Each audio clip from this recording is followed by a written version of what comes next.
begin. First of all, I'd like to welcome you. I am Dory Allen, and I direct the program in oral communication at the Center for Teaching and Learning. And on behalf of our program and the Hume Writing Center here, we'd like to introduce Professor Sayler. And it really is a pleasure for me. Bob and I have been colleagues now for over 10 years, and I just have to say I am always inspired by our conversations and by the passion with which he approaches the subject of rhetoric and of oral communication. So it really is a delight to have him. I have to say that often I tell my students the hallmark of an effective introduction is brevity. But whenever I look at Professor Sayler's resume, I'm flummoxed because the list of his accomplishments is not brief in the least, and so it's very challenging, and I often have to ask him for help. But let me just begin by saying, as many of you know, that in some sense today is about coming home for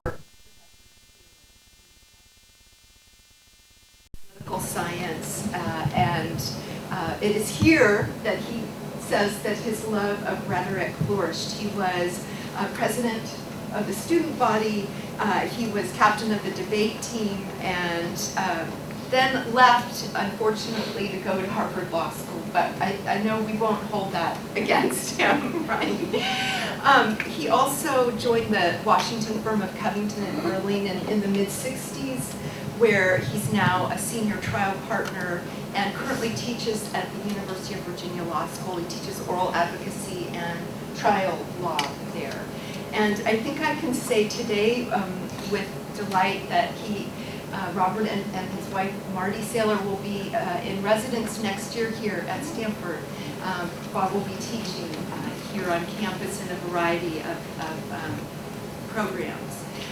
And this is where I always need help with Bob, the light version, just to cover a few of the moments in his illustrious career. He served as chair of the litigation section of the American Bar Association. He's a member of the American College of Trial Lawyers. He served as the lead trial counsel in trials for many of the nation's largest companies, including Exxon, Boeing, 3M, Monsanto, Dow Corning, and Armstrong, just to name a few. And he is perennially on the National Law Journal's list of the 100 most influential lawyers. Additionally, he's written dozens of articles and book chapters, and most recently, it's my pleasure to say that he published this book, Tongue-Tied America, Reviving the Art of Verbal Persuasion. And today, we're so grateful that he's here to share some of the wisdom from this book. Please help me welcome Bob Sayler.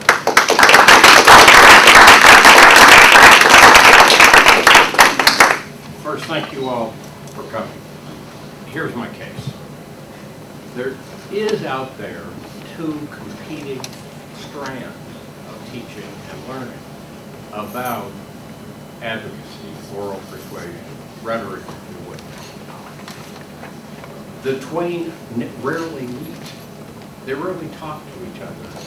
My case today, they ought to be married up, these two trends. Trend one, classic rhetoric. It was great stuff. Aristotle, Demosthenes, Cicero, Quintilian.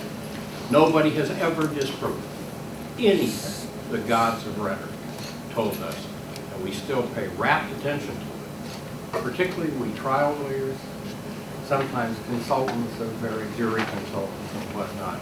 Classic rhetoric. Important, it's the gold standard. But that's not what I'm going to talk about today. There's this other strand that kind of gets disregarded by the first strand. We know a lot more now, 2,000 years later, about that topic, human psychology and persuasion. Aristotle didn't have thousands of years, particularly the last 50 years, of what psychologists and psychiatrists are telling us about what makes audiences more amenable to persuasion, to like people better, what makes a speaker more persuasive. That's what psychologists are telling us. And my profession isn't listening carefully enough. There's a lot to learn from them, as there is from Aristotle and Thucydides and Quintilian, the gods. What's the most important? Well, among the most important things the psychologists have to tell us that really wasn't available to Aristotle is that fact right there. The importance of visual learning. All of us are, to a large extent, visual learners. Many of us are almost exclusively visual learners. It is a huge fact of rhetoric and persuasion. For the speakers, really good use of visuals makes us relax. It makes us comfortable. It makes us more powerful. They have to be great visuals, and I'll end by talking about that. But we know we may be getting a message through, and that people are not going to tire of just hearing one voice for 55 minutes, which is how long our lectures go. So it's very comforting to speakers. To audiences, it makes what we say often more memorable. We can change the mood in a room with great visuals. It tends to be often what you will mostly take outside that door when you leave, and I predict that will be true today. This is going to be a heavily visual presentation today because of that. It's important on both sides of the aisle. The speaker, the listener. Visual learning. Here comes the most important fact in rhetoric. Okay, here they come. Of all the facts in rhetoric we now know,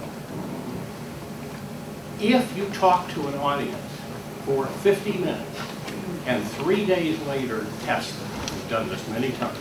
These are ice cold facts I'm going to show you. The audience will remember that much 3 days later. That means, boy, if you're going to talk the whole time, you better get your big points in part of that 10%.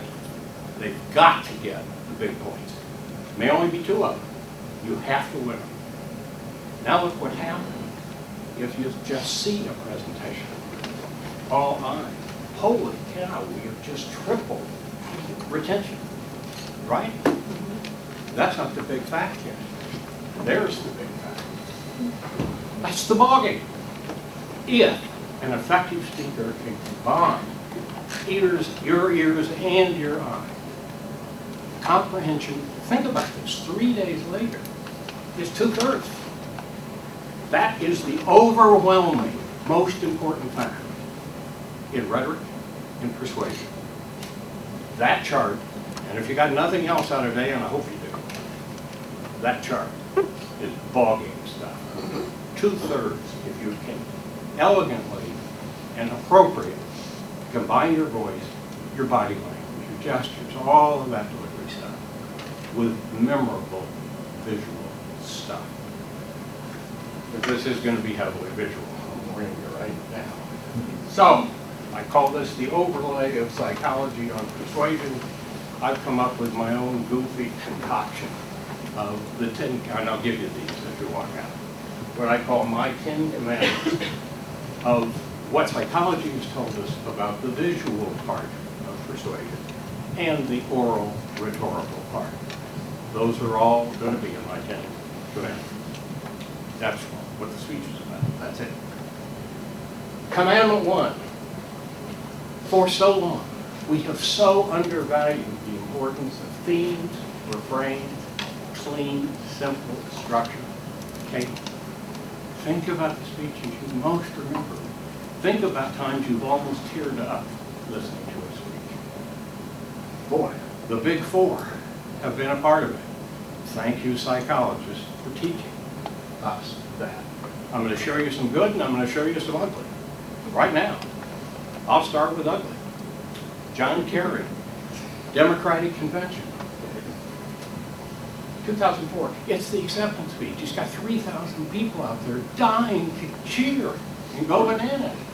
And 100 million people watching on TV that need to be persuaded this is a guy that I can see as president and that I like. And the knock on him was he was thought to be a bright guy, able guy. a little heartless, kind of cold. All right, it's time. It's acceptance speech night. Everybody's waiting. The balloons are over here, the placards. It's time to go for John Kerry, right?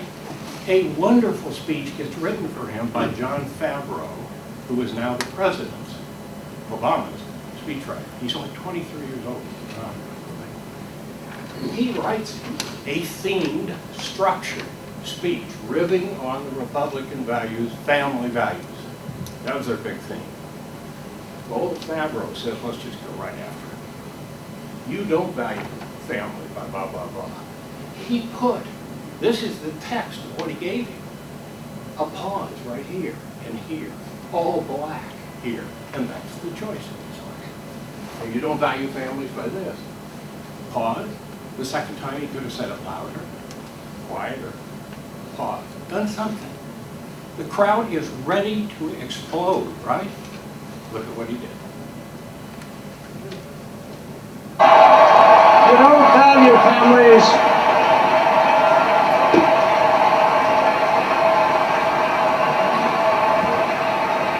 You don't value families. You don't value families by kicking kids out of after-school programs and taking cops off the streets so that Enron can get another tax break. We believe in the family value of caring for our children and protecting the neighborhoods where they walk and they play. And that is the choice in this election. You don't value families by denying real prescription drug coverage to seniors so big drug companies can get another windfall profit.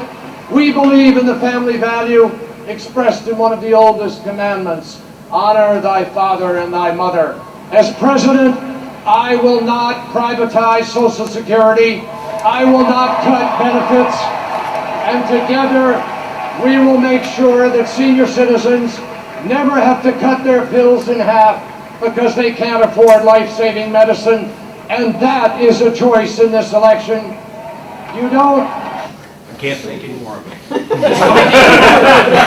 He's fighting with them. He holds up his hands the second they try to cheer or do anything. Favreau's given him a heck of a speech. You got to do something with it. You got to do something with vibe or Kate or pausing, something. He never let them cheer once. The last time they tried, just as I cut him off. He did that. And he barely loses the election. He didn't have a lot of training in the world of psychology. All right, the president. He has just lost New Hampshire, and it was a surprise. Remember, he was way ahead the week before. He has to go out and talk to the people who have worked for him so hard in New Hampshire. It's a down moment. But he's got to go do something.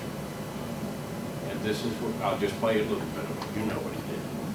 It was the call of workers who Cadence. organized, women who reached for the ballot, a president who chose the moon as our new frontier, and a king who took us to the mountaintop and pointed the way to the promised land. Yes, we can to justice and equality.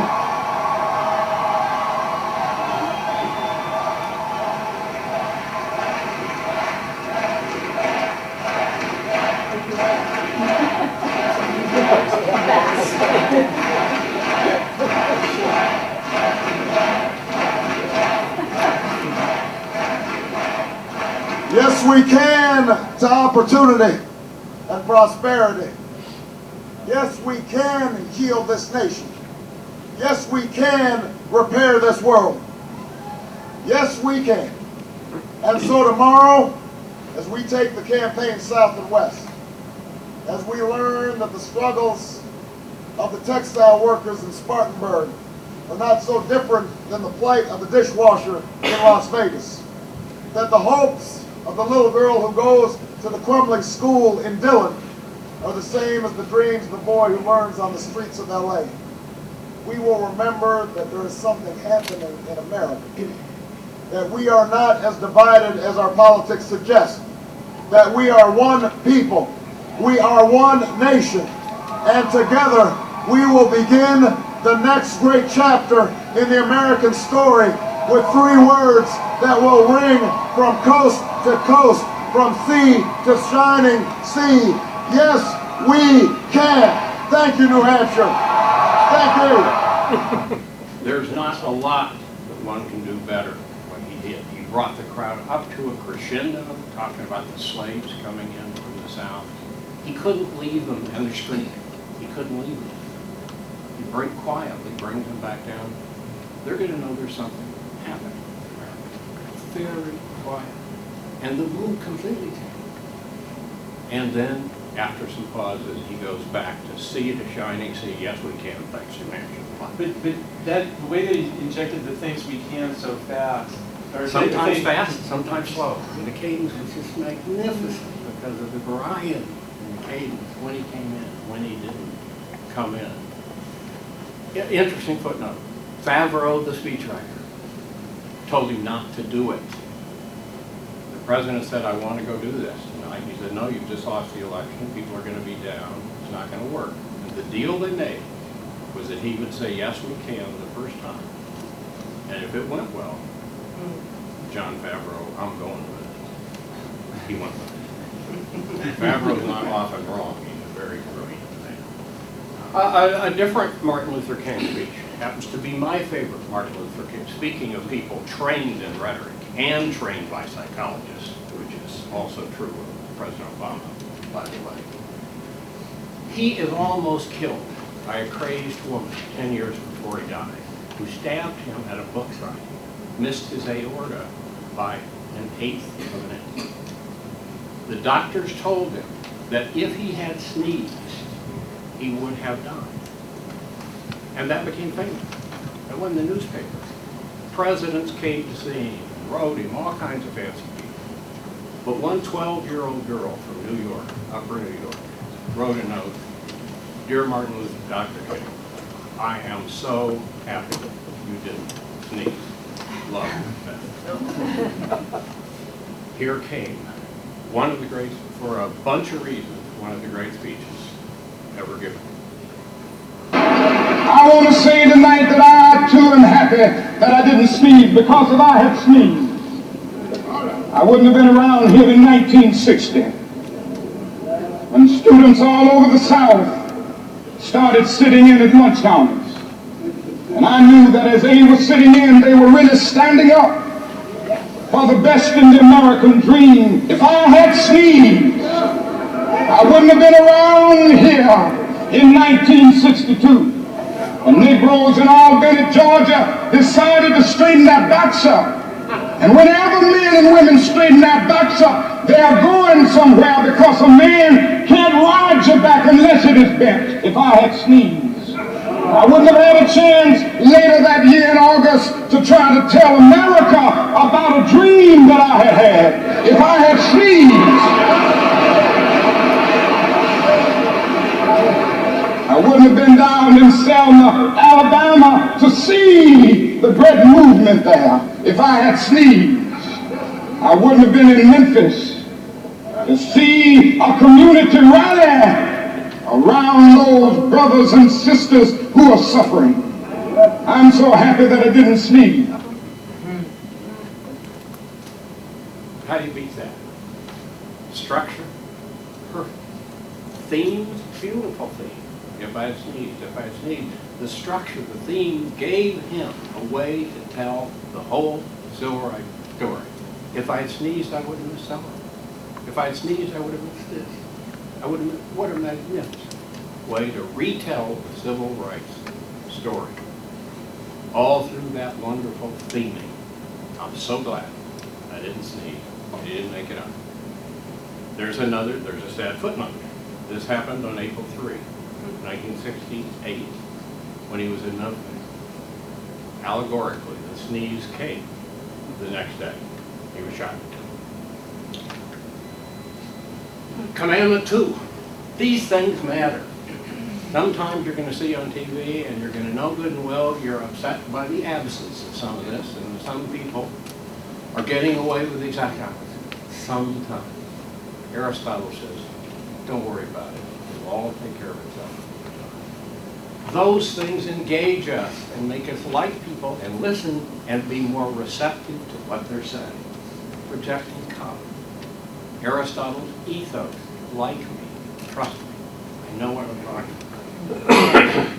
Darn it, we do react to people think are fundamentally modest about what they have done and what they haven't done. Those things matter. Again, thank God psychologists for trying to convince we trial lawyers and political candidates about that, which is sometimes forgotten. I'm not a speaker. Let me start with Lou Gehrig. He's not a trained speaker at all. One of the greatest baseball players that ever lived. He contracts, late in his career, what's now known as Lou Gehrig's disease. The body starts to just go away. All the functions cease, but not the brain. The brain is still alive, lively, slow, horrible death, Lou Gehrig's disease. Well, he wants to talk to the fans. And so he goes out one day to Yankee Stadium. And there he is. And I'm actually going to ask a couple of people just to read the few paragraphs. Let's do each of a paragraph of what that son of a gun did, this non-speaker. You're on. Fans, for the past 2 weeks, you have been reading about the bad break I got. Yet today I consider myself the luckiest man on the face of this earth. How can you start any better than that, darn it? The guy has Lou Gehrig's disease, and he says, I'm the luckiest guy on the face of the earth. For the past 2, I've been getting a bad break, the alliteration there. I don't know if somebody else wrote it for him. That's nice stuff. Marty, you're in the middle, the beginning of the middle of a speech, very short speech.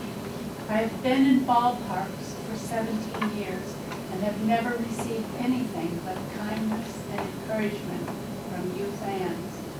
Look at these grand men. Which of you wouldn't consider it the highlight of his career just to associate with them for even one day? Sure, I'm lucky. There comes the theme back. Are there a whole lot of dry eyes? At least some people are thinking about tearing up. I always. There comes the theme back. I'm lucky. I warned you, you're next. Okay. When the New York Giants, a team you would give your right arm to beat, and vice versa, sends you a gift, that's something. Next theme, that's something. When everybody down to the groundskeepers and those boys in white coats remember you with trophies, that's something. A double, that's something. When you have a wonderful mother-in-law who takes sides with you and squabbles with your own daughter, that's something. First thing that is very disciplined rhetoric. Triples work, it's one thing we've learned. Triples, 3 times, same theme. That's what we call the triple of the great rhetorician. How about the reference to the mother-in-law? Come on. You gotta smile. You gotta like the guy. He's dying and he's saying that. You're on, next paragraph. When you have a father and a mother who work all their lives so you can have an education and build your body, it's a blessing. When you have a wife who has been a tower of strength and shown more courage than you dreamed existed, that's the finest I know. You think you're kind of liking this? Man, you're darn right, particularly for a baseball player. Had to stay. Writer ever. Hal, read the end if you don't mind. So I close in saying that I may have had a tough break, but I have an awful lot to live for. We could not find the full video of that performance. It's been reenacted on TV and in movies. We found this much. I hope. At first, Gehrig was too moved to speak.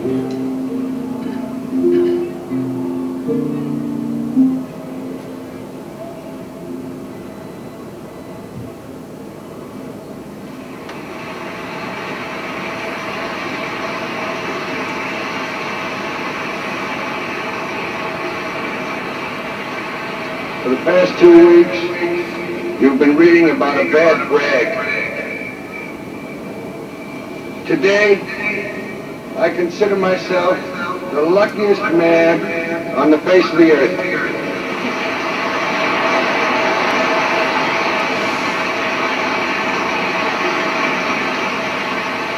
That I might have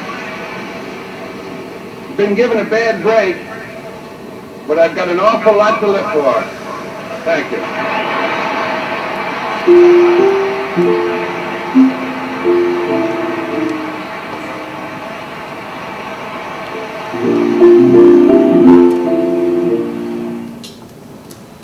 Well, okay, you know what it did to the mood of this, or did to the mood of anyone.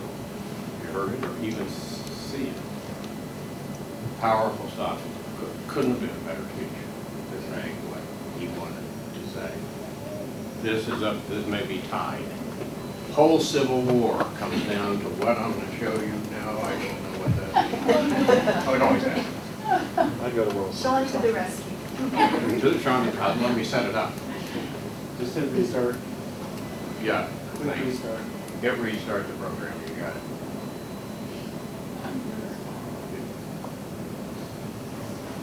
I'll keep setting it up. July 1, Big Round Top at Gettysburg did not go well with the Union troops. We were in deep trouble. Lee had brought all of his forces around the west side of the Blue Ridge Mountains, and the Union didn't see him coming, unbelievably. So we get clobbered, day 1. Day 2, it's over if the South can take Little Round Top. We have to protect their land. At first, We have to protect them. Please work. you know who The left flank of Little Round Top. If we don't hold the left flank, we lose Little Round Top. Lee is then close to Washington. They're going to move east. It's over. It is ball game if we lose Little Round Top. The battle is going to come down to Maine's 13th Regiment against Alabama's 20th. 20th is big and powerful. The night before Little Round Top, the 13th of Maine mutinies. They put their bayonets away, and they say, we've been here more years than you told us we were going to have to. We're leaving. That's where we are. Maine's 13th is going to leave. Here came maybe one of the most defining speeches ever given in history. You know who we are, what we're doing here, but if you're going to fight alongside us, there's a few things I want you to know. This regiment was formed last summer in Maine. There were 1,000 of us then. There are less than 300 of us now.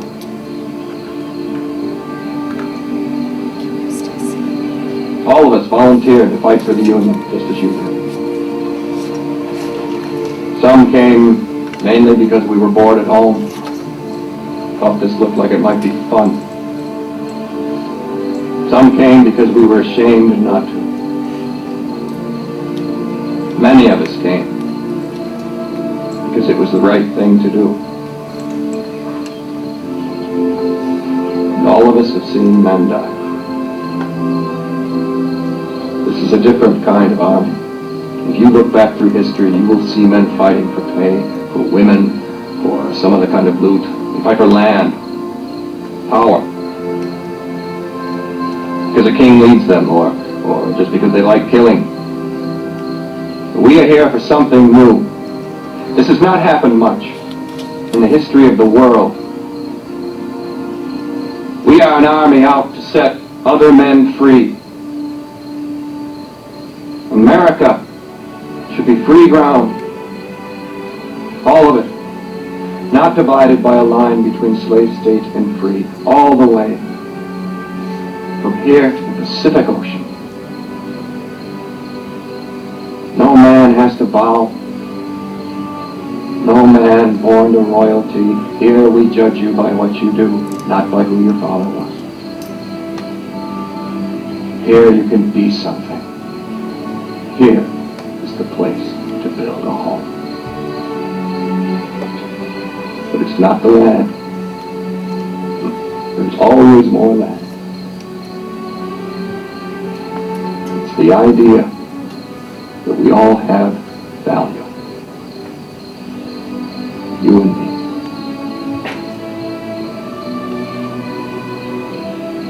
What we're fighting for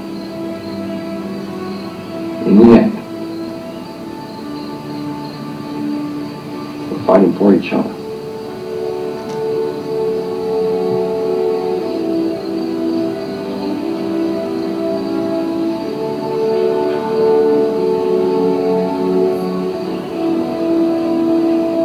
Sorry, I didn't mean to preach. You go ahead. You talk for a while. If you choose to join us, you want your muskets back, you can have them. Nothing more will be said by anybody anywhere.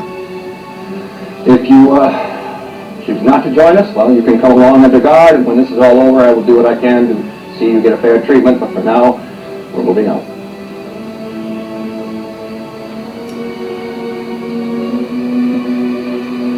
Gentlemen, I think if we lose this fight, we lose the war.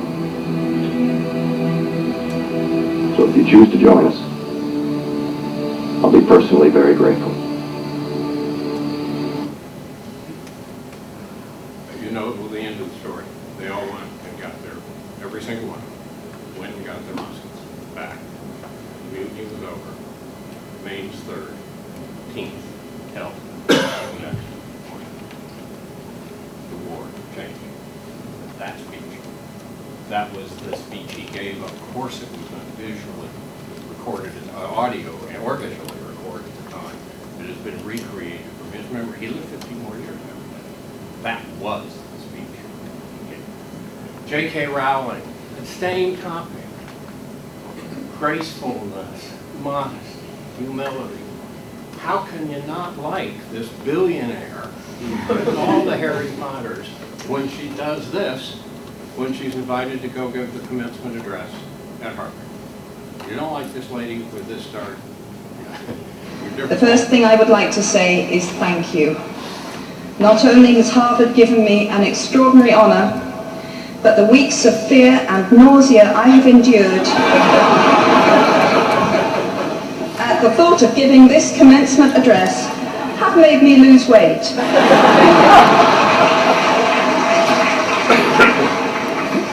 A win-win situation. Now all I have to do is take deep breaths, squint at the red banners, and convince myself that I am at the world's largest Gryffindor reunion.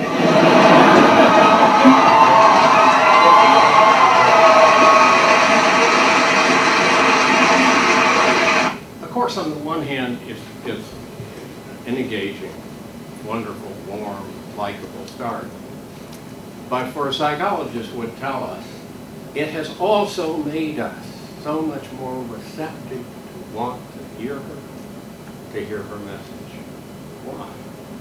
Because we like her. Oh, how undervalued is that in political life, everybody knows. Among trial lawyers? Doggone it, it matters. There. Commandment 3, fear dissuades. I'm not picking on a speech impediment here. This is just what happens under the doctrine, something we call glossophobia. 80% of all, even educated adults, have a fear of public speaking that's diagnosable. Half of the 80 get physically sick before they speak. It is a bigger phobia than all other phobias combined. Number 1 phobia.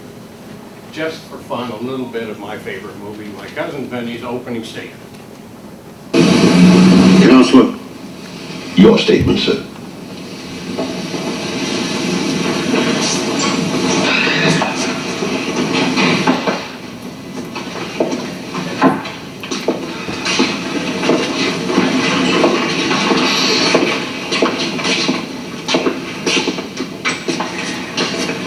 Well, now, ladies and gentlemen of the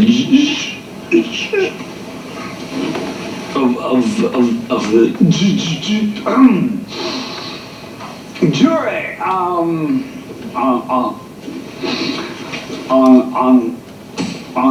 January 4th of this year, my client did indeed visit the Sac-O-Suds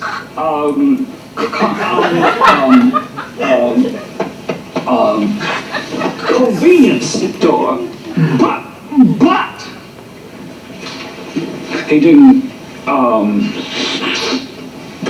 kill anyone.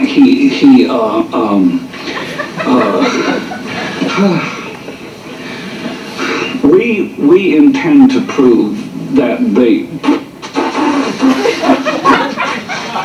prosecution's case is circumstantial and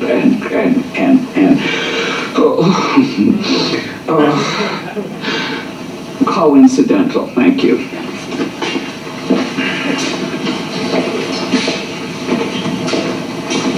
Wait a minute, I've got it.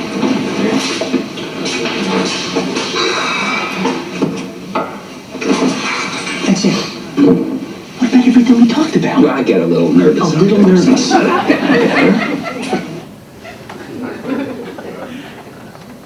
First major speech made by the new Secretary of Treasury a year ago, February. We're nervous.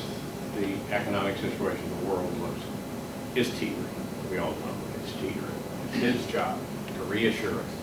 February 10th, a year and a half ago, we're going to get through it. We'll be okay.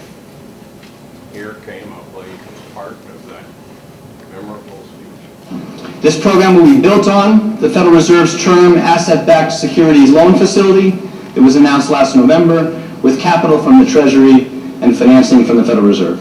Where's ISAR? We've agreed to expand this program to target the markets that are critical for small business lending, for student loans, for consumer and auto finance, and for commercial mortgages.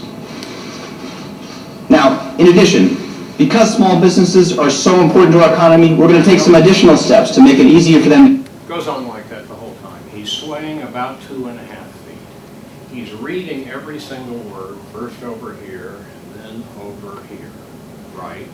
He has elevated the concept of deer in the headlights to an art. He's trying to encourage us to calm down, and here's the answer.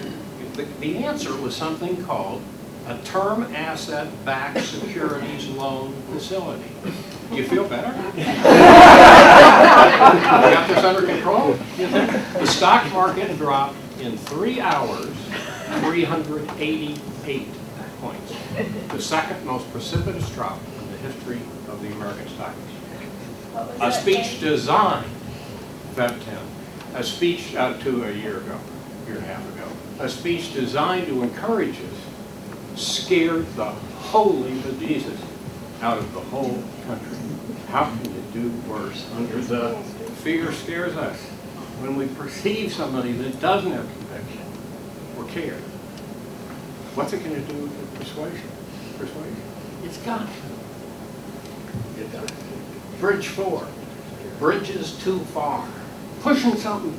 It's fine here, and then you decide, I'll go over here, and I'll make this point, and I'll make this point. Pushing things beyond where they need to be pushed to make your point are devastating. Because they destroy the ethos you might have built up in the heart of your argument. You might have audience saying, I like that one. I believe that one. I like her ethos. But now she's going over here with that argument. Going over here with that argument. There goes the ethos. I did like that, but now she's pushed it forever. First time Roe against Wade's argued in the Supreme Court. It was not decided. The court split 4-4. One abstention. Sarah Weddington starts the argument to 9 grandfathers with this. Oh. We'll hear arguments number 18. This is where the argument started. Roe against Wade. Mrs. Weddington, you may proceed whenever you're ready. Mr. Chief Justice, and may it please the court. I think it's without question that pregnancy to a woman can completely disrupt her life. It disrupts her body, it disrupts her education, it disrupts her employment, and it often disrupts her entire family life. And we feel that because of the impact on the woman, this certainly, in as far as there are any rights which are fundamental, is a matter which is of such fundamental and basic concern to the woman involved that she should be allowed to make the choice as to whether to continue or to terminate her pregnancy. The problem is she's got to get 5 of those votes. 5 grandfathers. Doesn't she say, and does she have to say pregnancy to a woman is a really destructive thing to her body, her love life, her job, her life? Doesn't she need to say, of course it's harder on the women than the men? Of course there is that. But don't you start off by saying, for most people, most of the time, pregnancy is an exalted event, and for most of us, a religious event. Most of us, most of the time. For some people, it just isn't, because they have psychological problems. They already have 5 children they can't feed. They have emotional problems, physical problems, all kinds of things we could conceive of. Our whole point, Your Honor, is that for those people, indeed for all people, it's a decision that shouldn't be subject to a blanket rule from the government. No, never, or even yes, always.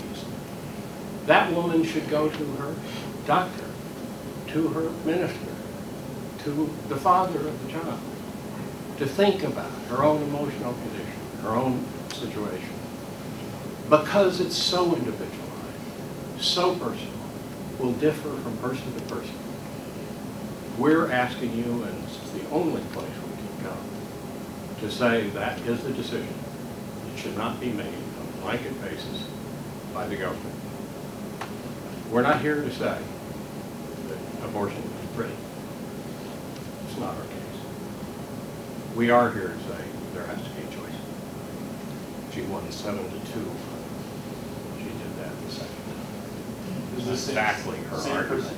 It's not exactly her argument. I fixed it up. For myself, I fixed it up a little bit. Got off of that. Pregnancies are horrible. Bridge is too far. Think about Governor Perry telling the Tea Party people, the people that don't agree that illegal aliens' kids should get a giant break at the University of Texas. People that feel that way have no heart. Telling the Tea Party people they don't have any heart is not the smartest thing you can probably tell them. And it's possible for people with a heart to think a giant tuition break is, for those folks and not the people in Oklahoma, just isn't a good thing. I mean, you could get there with a heart.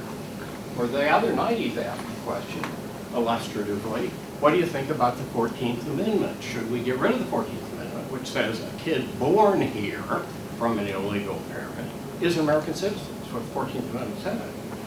He was asked that question 4 nights ago.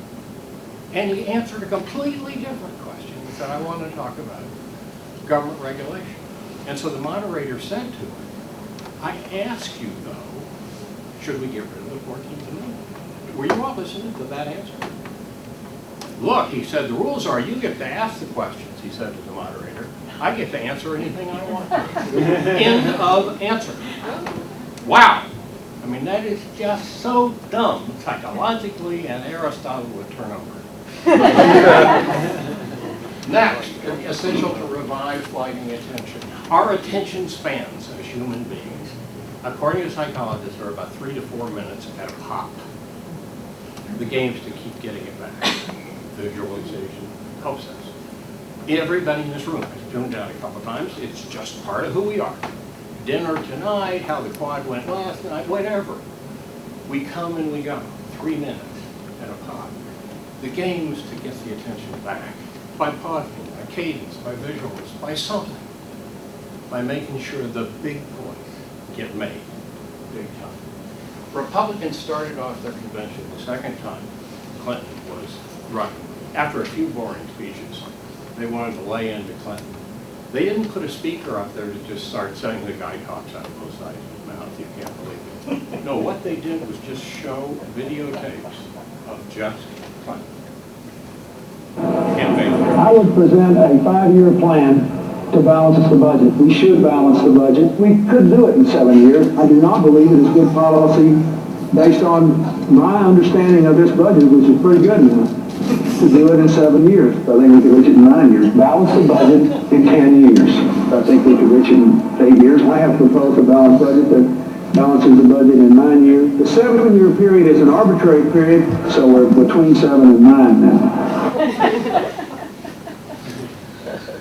Yeah, you could get up and just say that with words, but isn't it a little more powerful visually just to let him talk out of both sides of his mouth over and over again. Next commandment, answer the doggone question. You may remember when Governor Dukakis was running. He was slightly ahead in the polls over Bush Sr., slightly ahead. Two problems dogged him. He was perceived to be heartless, cold, and second, he was unalterably opposed to the death penalty in all circumstances.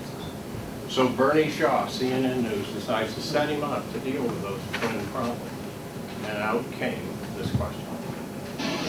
Governor, if Kitty Dukakis were raped and murdered, would you favor an irrevocable death penalty for the killer? No, I don't, Bernard, and I think you know that I've opposed the death penalty during all of my life. I don't see any evidence that it's a deterrent, and I think there are better and more effective ways to deal with violent crime. We've done so in my own state, and it's one of the reasons why we have had the biggest drop in crime of any industrial state in America, why we have the lowest murder rate of any industrial state in America. But we have work to do in this nation. We have work to do to fight a real war, not a phony war against drugs, and that's something that I want to lead, something we haven't had over the course of the past many years, even though the Vice President has been, at least allegedly, in charge of that war. We have much to do to step up that war, to double the number of drug enforcement agents, to fight both here and abroad, to work with our neighbors in this hemisphere. That answer went on for 6 minutes. It was supposed to go for 3 minutes. Remember the question? Kitty's just been raped and murdered. Talk to me about how you feel about the death penalty now. Well, some about death penalty, and then all of a sudden we get into drugs coming in from South America. 5 of the 6 minutes had something to do with drugs. People instinctively know when a question is being avoided. All these coaches that tell the politicians, here are your talking points, just make your talking points. It doesn't matter what the question are just dead wrong as a matter of psychology. We listen to questions, and we listen to hear if it answers. And the greatest advocate will answer it head on directly with the very first sentence. And if it needs an explanation, then let me tell you why. Or let me tell you some times that rule wouldn't apply. Answer the dang question. That was an absolute classic. Commandment 7, the power of power. There are times great speakers need to call on great power, whether it's closing argument in a criminal case, or whether bombs are raining down on London, or Pearl Harbor has just happened. There are times, the psychologists tell us, to just plain pack. You don't want to ever overdo it. You don't want to do it all the time. Let us therefore brace ourselves to our duties, and so bear ourselves that if the British Empire and its Commonwealth last for 1,000 years, men will still say, this was the hour. One of the most powerful female speakers I've ever heard. Today I am an inquisitor, and hyperbole would not be fictional and would not overstate the sullenness that I feel right now. My faith in the Constitution is whole, it is complete, it is total. And I am not going to sit here and be an idle spectator to the diminution, the subversion, the destruction of the Constitution. Nice thing to have in advocate's arsenal is the ability to turn on power when power is called for, but not overwhelm with it all the time. If you overwhelm with it all the time, what atom bomb do you have left over for your really big point? You've got to have something left over. Power. Commandment 8, too academic, too complex, confounds people. Why? Aristotle said, why ever talk over anybody's head if you can't tell it in the language that common folks understand? You can't make your point in words that everybody understands. There's something wrong with you. Because as soon as you use big, fancy words, people either get angry with you because they think you're pedantic or arrogant, or they miss the point of what you're saying because they don't understand the word. Those are two terrible problems with big, flashy, fat words. Geithner, I just did Geithner, and I read to you. That John, I can't even remember what his, I had to go over here and read to you what he said this great solution was. was 6 multisyllabic words long. Heaven knows what he started with. Senator Stevenson, brilliant guy, brilliant guy, didn't win as President of the United States, probably because of this. Many of the threats to our cherished freedoms in these anxious and troubled times arise, it seems to me, from a healthy apprehension about the communist menace within our country. Communism is abhorrent. Communism is strangulation for the individual and death for the soul. Americans who have surrendered to this misbegotten idol have surrendered their right to our trust. And everybody in this room understands every word he just said, but do you need self-immolation? Do you need misbegotten idols? Let's just say it. Because he was talking to the country. He wasn't talking, he was talking to us too, but he was talking to the country. Aristotle would have thrown up over as impressed as he would have been by Adlai Stevenson's mind. We all were. Why? Why do you do it? Commandment 9, mean-spirited backfires. It scares us when sometimes it doesn't, and we see people get away with mean-spiritedness. No, it bugs us. Aristotle said, cool down. It'll take care of itself over time. The key election in 2006 was who's going to control the Senate. The Republicans had, the Democrats had to win 2 seats to take the control back over and therefore regain chairmanship of every committee. Hugely important. We had to win Virginia, which we did at 10 o'clock election night. We had to win Missouri. In Missouri, the key issue was stem cell research. For some reason, vastly increasing stem cell research.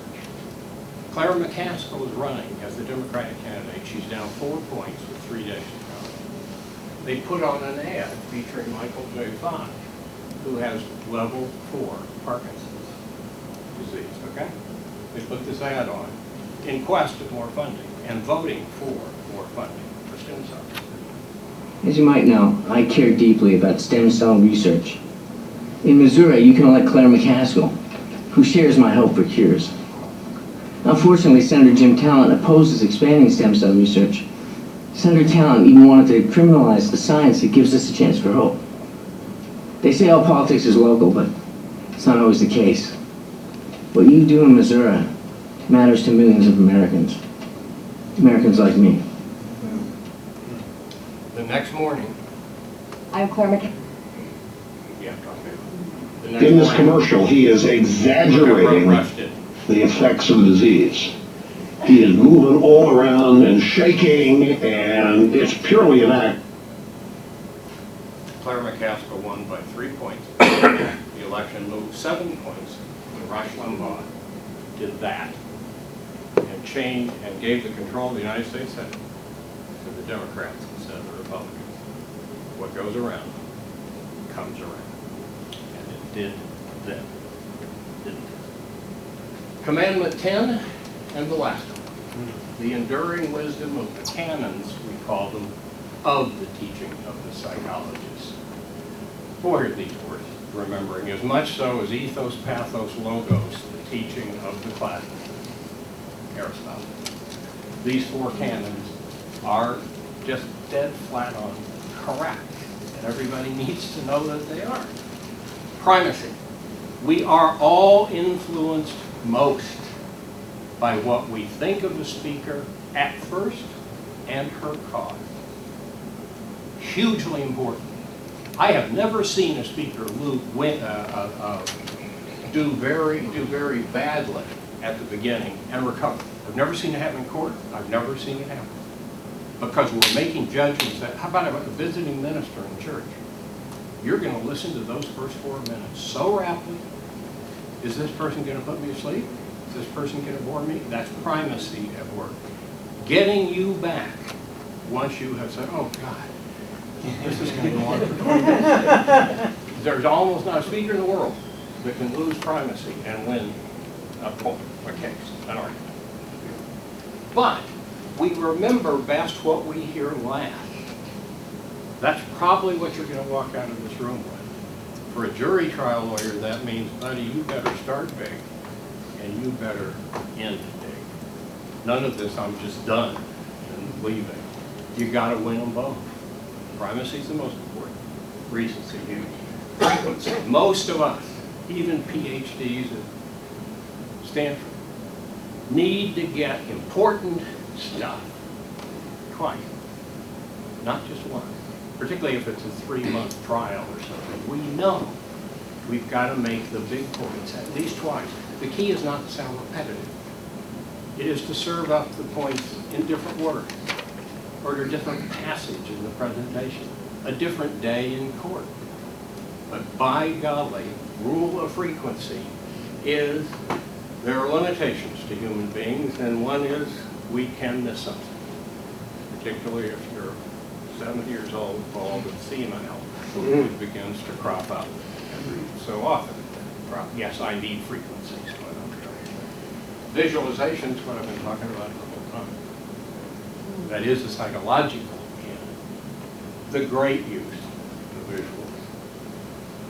Re-engages, attracts attention, can be moving, can be the thing you take out the door with you. It has to be part of a 2011 presenter to be a good one. But with this slight little caveat, visuals are so important.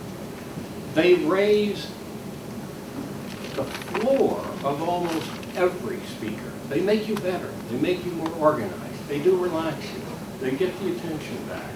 They're great floor raisers. But they also lower the ceiling. The Gettysburg Address should not have been done on PowerPoint. A great State of the Union address probably isn't going to be done on PowerPoint. It's very effective, but it's not going to get you all the way.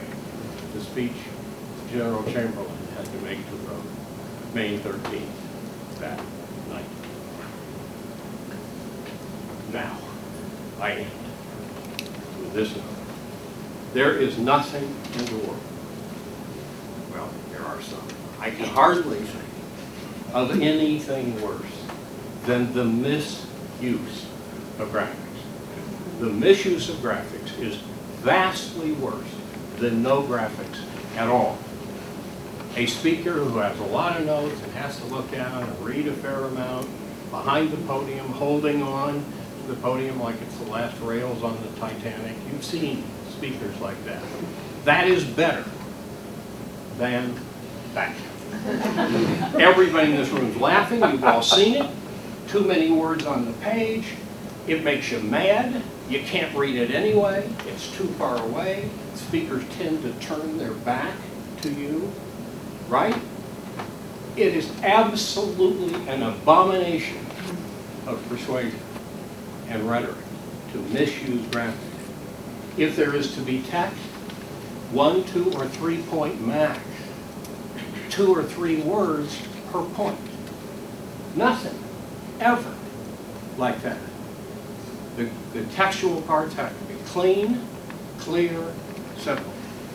The visuals, look for the most powerful stuff you can find, but they should be short too. You don't do the whole Obama speech.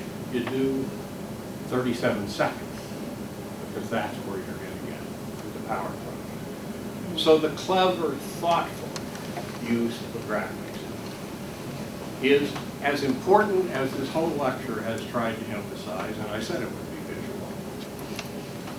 Remember what you've seen at corporate meetings that start off with the corporate pie chart of how we're organized, all of it.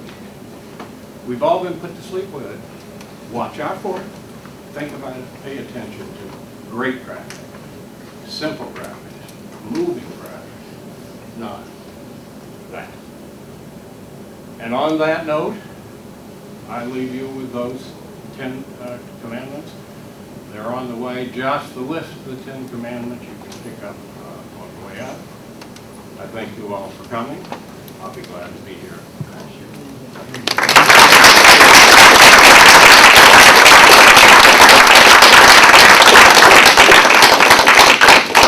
A college. We were in college together. And when they introduced him, they told him that he was the president of our school this year, in 1962. And he also mentioned that he's going to come back here and teach next year. And we were looking for him to come back. But the other thing they didn't mention is that we have a 50th class reunion in our class next year. And he's co-chairman of that. So's he. But in coming back, we thought they should have a Stanford tie. That's what you want to get. I don't know why my wife picked out a cow. All right. That's good.